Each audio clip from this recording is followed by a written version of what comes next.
Our journey to All About Home Care, Jim and mine, comes from two both personal and a professional side of things. On the personal side, I lost my mother in 2020 during COVID times, and then nearly lost my father the year after. At that time, my father required, after a serious car accident, required care and was cared by us at home following brain surgery.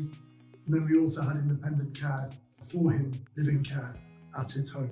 It was both good and bad care provided, but what resonated with me hugely at the time was that the people that work within the care industry are wonderful, amazing, heartfelt people that are wanting to do the best by anyone. Yet the companies that run them are not necessarily run in the most efficient and most advanced way or up-to-date way that they could be. And I felt that was something that was calling me. Professionally at the time, I'd done a number of things, but at the time I was working on my previous business, a payments company that I founded with a number of others. I felt very strongly that I needed to move and change into something more socially minded. And so the catalyst of both the events of my mother and my father, as well as my own personal life, having now 3 children, getting married and living through COVID like we all did, I realised that change needed to happen. And so we decided to look at what opportunities there were within the social care space. Jim shares a similar story, both professionally and personally. Jim's mother died a year after my own mother, and nearly to the day. Were both, I think, propelled the catalyst for us to look at the home care space, social care, but home care in particular, was those experiences we had around that.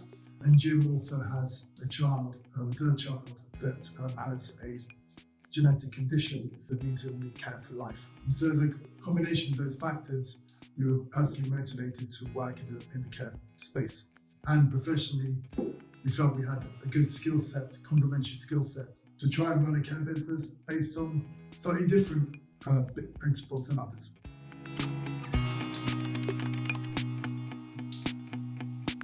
So Jim and I set up a company called BRLY, Brigitte and Licia. They stand for the initials of our mothers, with the intention of acquiring an asset in a company in the social care space.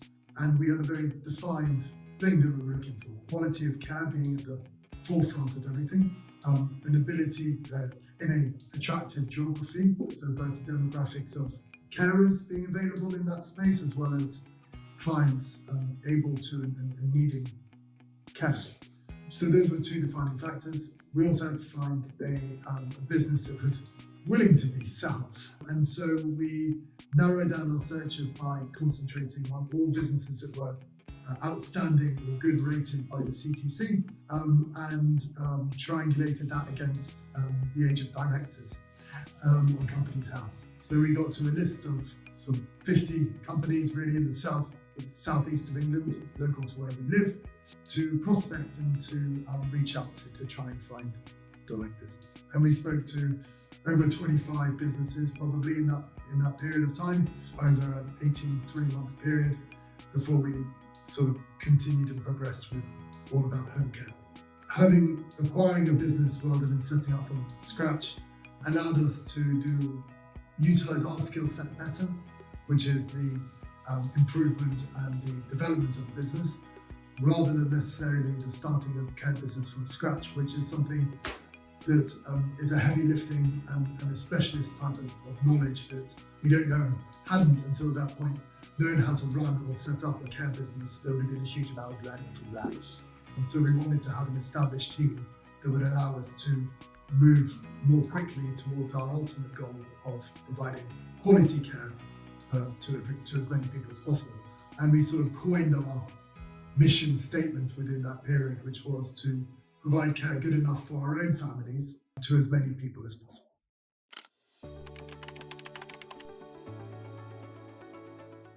So we are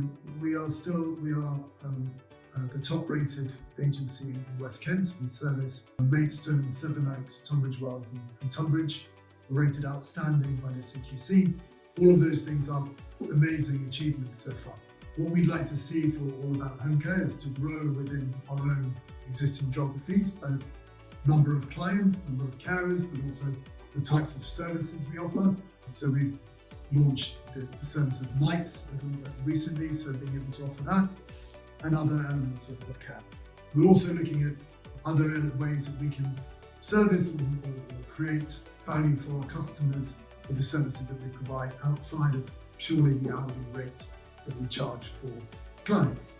Because we believe that care is not just the moments that we arrive for the daily visits or the multiple times a day that we visit our clients, but how can we hold their hands through the most challenging period of their lives, which is that care journey or that suddenly loss of independence, which is so difficult for people to navigate, not just the individuals themselves, but the families that surround them. So many of the things that we will work on is also how we can create educational materials, training around those topics that are important to train our staff on, but also the families that surround them and more broadly, the community in which we live. And so we're looking to those kind of areas as there's great potential where we are now.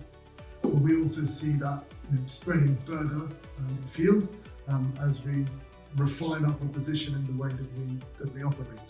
Our mantra is to focus on quality and always quality, and that is, we are wedded to that. We will not move away from that. And I think very different to many businesses, we've made that as our core focus rather than profitability necessarily. Obviously, we believe that by doing well from a quality perspective and quality for both our carers and our clients will lead to better business and so the growth of the business. And so we see growth within our existing geographies and growth further afield.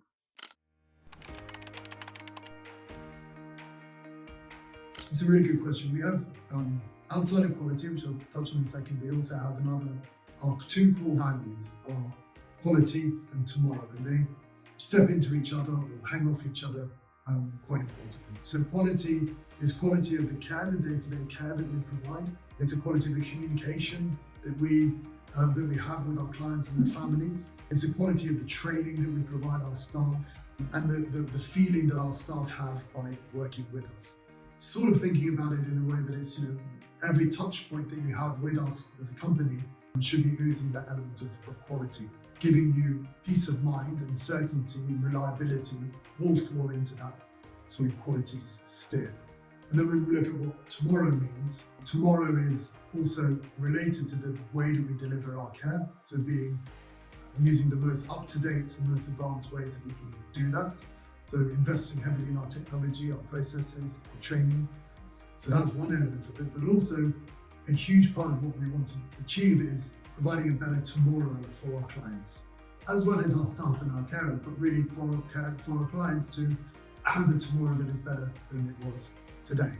Most of our clients are at a stage in their lives where there is a great amount of loneliness and often physical impairments. And so for us, as a noble mission to go out and achieve is to try and make that tomorrow slightly brighter than today. And so that is a large part of what the tomorrow value encompasses. I think truly exceptional home care starts with deep empathy and human connection. Care is one of those areas that is probably the last bastion before AI really takes over. And so what is it that people value most in that care? We are, one of our other sort of thought ideas or phrases is, we are the extended family that you can choose. We are the people that can come in and provide you peace of mind, both as a family and as an individual. It's sort of not to do with the medical aspect of a lot of the work that we do, or the personal care aspect of what we do. It is a feeling of being held and being heard and being looked after. And so that's where really the majority of the really excellent home care comes, is from having staff that are aware of that and that put that into place, into practice every day that they go into work. And the way that we make sure that that happens is by being as human and as empathetic with our own staff as we expect them to be with our clients. And after with that, and to do that, you need to have a well-organized and streamlined systems and processes to make sure that people are communicated to timely about the things that they need to know about, and that there are no surprises. Because the last thing you want is a client to be left not knowing who is coming, or not knowing if someone is coming and at what time they'll be coming. Because it often is the one visit that they have a day, and for that to not happen can be very disconcerting.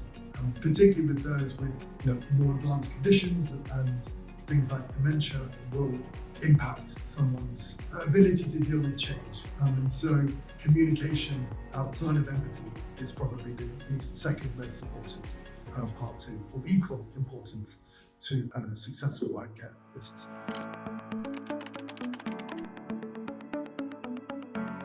So yes, it's been a year since we took over All About Home Care, and it has been hugely rewarding and hugely challenging at the same time.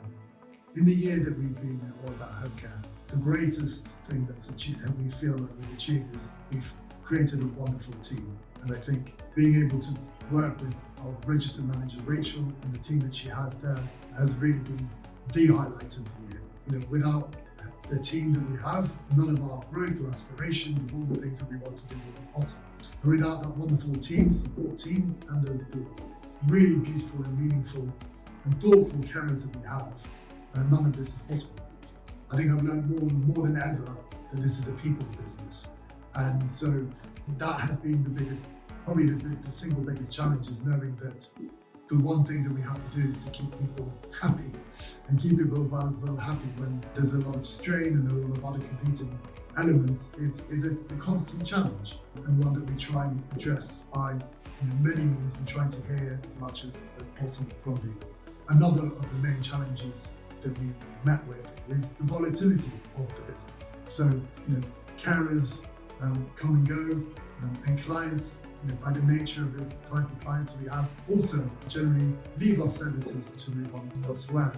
And we want to be more and more part of that journey to enable them to successfully transition in whichever way is needed. But that volatility and that of the sector and the nature of the business makes it very difficult from a business point of view to plan far in advance or to make very good forecasting provisions. So, it is possible to lose 25% of your revenue within a couple of days, and all the hard work that you've put in trying to generate more clients and to try and get the hours of your carers as close to the number that they would like to achieve can be taken away quite quickly. Again, it's that personal thing.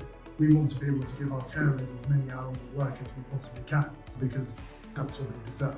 And so it's managing that volatility is one of the biggest things that we will continue to address.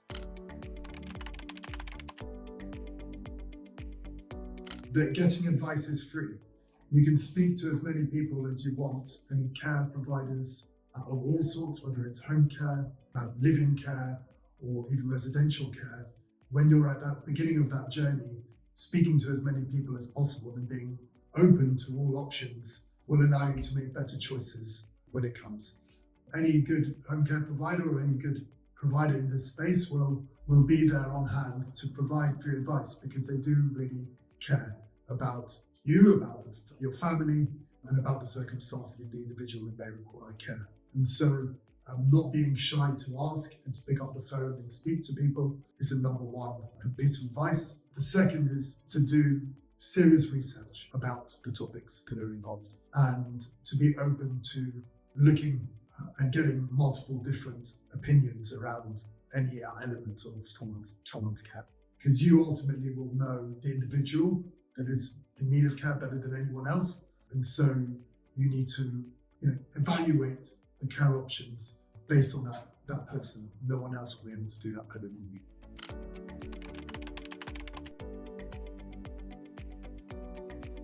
Oh, it's a tough question. I feel the fact that I'm here today speaking about it and doing it is probably further than she might have thought I would have got to. So I think, already I think by launching ourselves on this journey and having a long-term mindset on this is amazing. So All About Home Care still being around and being successful in delivering quality care in 10 years' time with us would be a mark of great success.